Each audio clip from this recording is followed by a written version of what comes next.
வங்கக்கடலில் நகராமல் நங்கூரமிட்டு நிற்கிறது ஆழ்ந்த காற்றழுத்த தாழ்வு மண்டலம். மணிக்கு 3 கிலோமீட்டர் வேகத்தில் நகர்ந்த நிலையில் தற்போது நகராமல் ஒரே இடத்தில் நீடிப்பதாக தகவல்.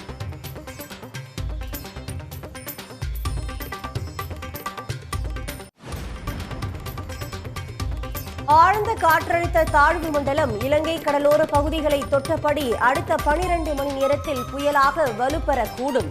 காரைக்கால் மாமல்லபுரம் இடையே ஆழ்ந்த காற்றழுத்த தாழ்வு மண்டலமாக கரையை கடக்கும் என்று கணிப்பு.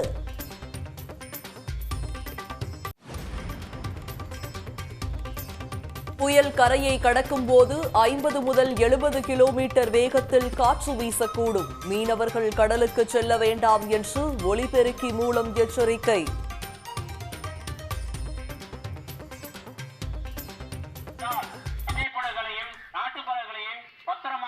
பாதுகாப்பான இடத்தில் வைத்துக் கொள்ளுமாறு கேட்டுக்கொள்ளப்படுகிறார்கள். மீண்டும் இன்ஜின், வலை மற்ற பொருட்கள் அனைத்தும். காஞ்சிபுரம், செங்கல்பட்டு, விழுப்புரம், கடலூர் மாவட்டங்களில் இன்று மிக கனமழைக்கு வாய்ப்பு. சென்னை, திருவள்ளூர், ராணிப்பேட்டை உள்ளிட்ட 12 மாவட்டங்களில் கனமழை பெய்யும் என்று வானிலை மையம் தகவல்.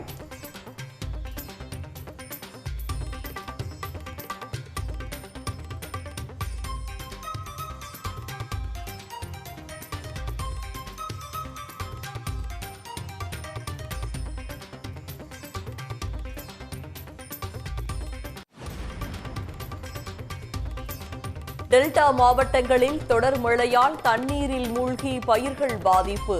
அரசு உரிய இழப்பீடு வழங்க விவசாயிகள் கோரிக்கை.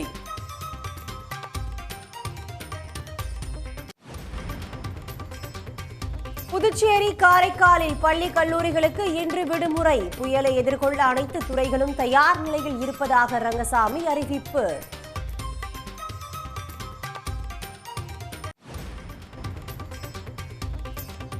பாம்பன் புதிய பாலம் தரம் குறைவாக இருப்பதாக அதிர்ச்சி தகவல்.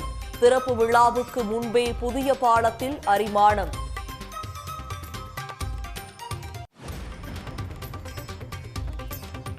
புதிய பாலம் தரம் குறைவாக கட்டப்பட்டுள்ளதால் பயணிகளின் பாதுகாப்பு கேள்விக்குறியாகிறதா?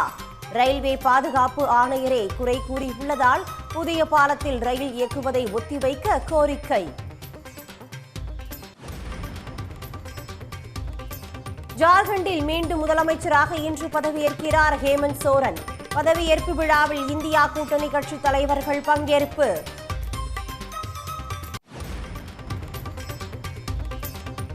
அமலாக்கத்துறை வழக்குகளில் விசாரணை தாமதமாவதற்கு உச்சநீதிமன்றம் கண்டனம். கைது செய்யப்படுபவர்களை எவ்வளவு நாள் விசாரணை கைதியாகவே வைத்திருப்பீர்கள் எனவும் காட்டம். உடனுக்குடன் செய்திகளை தெரிந்து கொள்ள சன் நியூஸ் பெல் ஐகானை கிளிக் பண்ணுங்க.